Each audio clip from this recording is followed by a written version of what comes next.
Thanks for staying with us. It's still iBrand Daybreak, and the conversation continues with Femi Emmanuel, who is still here with us. Femi, just before that break, you talked about, this being a marriage of convenience, so to speak, for the UK government in terms of sending home, deportees, in terms of illegal immigrants, as well as, criminals. But let's look back as at 2018, when the UK government built a right wing at the Kirikiri prison, worth about £700,000. Don't you think that this is, a dream that had been in the pipeline in terms of planning for long, in terms of decongesting their own prisons over there, or correctional centers rather? I want to agree with you. It's a thing that had been in the pipeline, and it's just begin to materialize. What should shock us the most is how we can also have visionary leaders that will find a way around solving our security issues, because indirectly they started off with Rwanda actually. Yes. Indirectly they've mapped out certain ways of solving their problems in the long term. So what are long-term perspective to solving security issues? Our borders are naturally porous. What is Nigeria doing with those countries for a long-term permanent solution? I think that is one of the lessons we should learn from here. And like I mentioned earlier on, I still think Nigeria should now. There's a difference between the correctional facility over there and the correctional. Yeah, we have most guys come out of our correctional facility more hardened. I've had the opportunity to interact with a very handful of them, and someone goes in for pilfering and gets released, and in 2 weeks he's back, and for a worse crime. So that's my fear right now, but I hope that the partnership also goes beyond just repatriating and dumping them here. I hope the partnership actually goes into using them intellectually. That's one thing they do in the UK. You hack into a government's account, they arrest you, but they want to see how they can use you positively to help stop other hackers. That's one part I think Nigeria needs to, but it has to be a synergy. With Okay, still talking about illegal migration in Nigeria, especially with the insecurity issues. We hear stories of the people who attacked came in from maybe they came from Chad, they came from here and there. What is the Nigerian government doing to address this issue? Because we see a situation where those guys may not even be as hardened and as terrible as the ones who are finding their way into our country, and yet it seems like we're just sitting and watching. I want to agree with you that an average Nigerian will want to resign to fate and think government is not doing anything. I believe they are not doing enough, but government is doing something. So how long should it take before we begin to see the honestly speaking, all of this stands or boils around the issue in Libya. Okay. And how some of these arms and ammunition has been moving. I've taken my time to study all of these, and the downside, the sad part of it again is ISIS involvement in terrorism within the African scope, and it's a very complex problem. Yep. We all of the ammunitions, all of the firearms we tried purchasing, most of them just started coming in. That's another problem. You want to buy arms, you have the money, the countries cannot just sell to you. There has to be bargain, there has to be a lot of countries signing and understanding your use and all of, and between that time of purchasing and when it arrives, more things, more harm, more damage is being done. Now, the thing is, why is it difficult for us to tap into the network of the people who are getting illegal arms into the country? How is it difficult? Even when you talk about anti-money laundering, how is it difficult for us to get where these monies are coming from, the people sending the monies? How is it really difficult? Are we paying lip service to this issue in Nigeria? I love the perspective you are bringing into this conversation, and honestly, in time past and even till recently, Nigeria has more stronger people than stronger institutions. And until we begin to build stronger institutions beyond the capacity of the person that occupies that seat, Look at sadly what happens to one of my big brothers, Abakari. That's Your big brother? Yeah, that's a strong person that most of us were confident of the strides is good doing in the police force. We used to call him the Super Cop. Now, look at the strong man down right now, and look at how many people that are probably benefiting. So I think until we begin to build strong institutions that, irrespective of whoever occupies the seat, that person can be dealt with, then we may not be able to solve our security problem. There are always saboteurs everywhere. Exactly. The news of the members of the armed forces being spies, selling out. Those are internal crises that you can't, irrespective of how strong you are as the commander-in-chief of the armed forces, you just can't do anything, because there are some guys that are really willing to help. Okay. Let's close this, on the two major aspects of this deal. There's the place of immigration. As a matter of fact, the plan was called new plan for immigration. There's also the place of criminals. Now, I want us to focus on criminals first. We'll still delve back to that of immigration.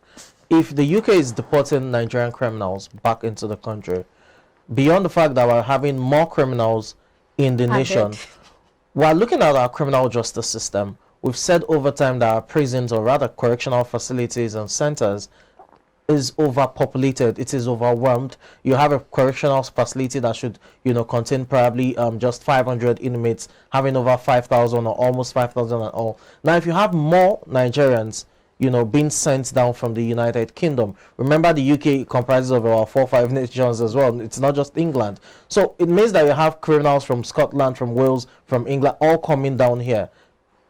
Don't you think we have a major crisis on our hands when it comes to our criminal justice system in terms of reforms, especially for our correctional centers? I agree with you. And another side to this story, which some of us have begun to really think outside the box, is the fact that a new government will emerge in 2023. And these are questions we should begin to ask presidential aspirants. Yes. It's not about good constructions. Yeah. Or these are out of the box thinking questions that we should begin to ask them. And probably the security architecture, because Nigeria needs a rebrand of our security architecture. There are no two sides to that. But what are these guys bringing on board? That's one. Two, I also think our justice system quite slow. Quite a lot of people are influential and they can influence judgments in their favor. Quite a lot of top lawyers are known to actually win cases, irrespective of how horrible or how morally wrong we feel these cases are. They have their ways about using the loopholes in the law to win those cases. And what comes to mind is why haven't we had what's the name of this kidnapper again, Evans? Why should it drag to that extent? And what do you think is that is the reason why kidnapping is still on, because they know how to use money to. So I'm hoping for an holistic review of the system at which our laws operate. Probably judicial reforms at its peak.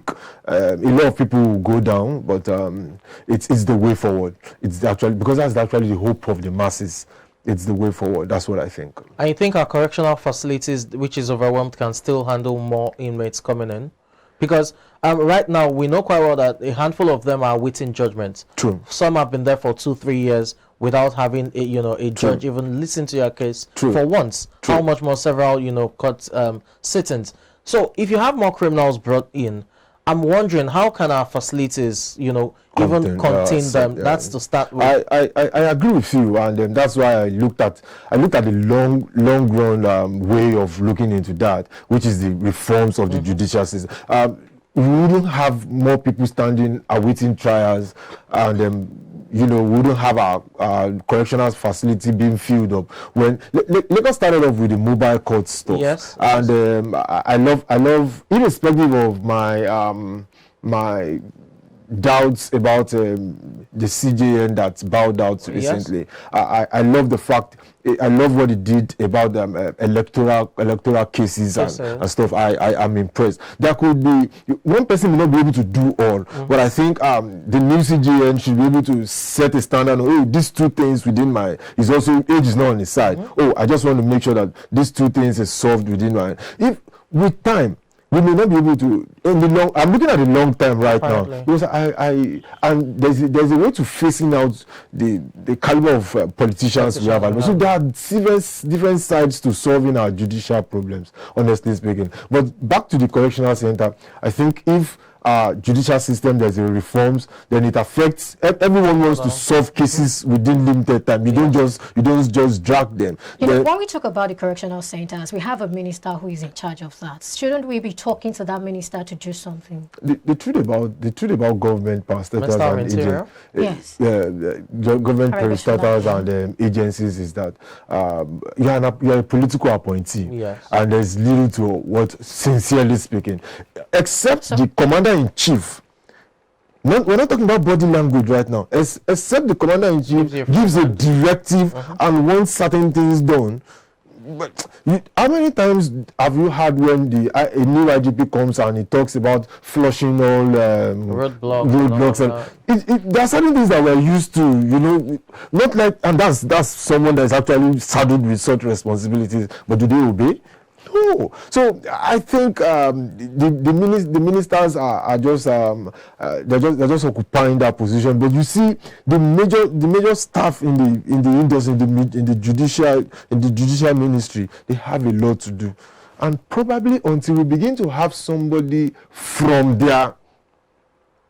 I'm an advocate that we should separate the Ministry of Justice from Attorney General's office. So when the Minister of Justice now sits on the interior stuff, there are certain reforms that will be. I don't know, maybe you get my person. There are some of us that have different perspective to certain things. We believe he has no idea. He's traveled through the rank. He has reasons to. Imagine someone like Fashola being Minister of Interior. Oh God. No. I don't know if you get one, but you know what will happen then, or the likes of Festus Keyamo being minister. No, we know what we're talking about. It's not just going to be a figurehead there. So but can it be done within a short while? It will take time. It will take. Okay, just as we wrap up, this conversation within the next 60 seconds. This plan, I mean, we've seen the whole Rwanda asylum, how that has gone. The European Court of Human Rights has stepped in to pause that for a bit. Do you think this plan, deal with the UK government is in our best interest? No. In our best interest? No. But can we find a way around it to extend our bilateral agreements to now look into other areas we can benefit from? Yes. Okay. But at this moment, I'm expecting our Minister for Foreign Affairs to begin to think outside the box, not even within the box right now. She think like there's no box.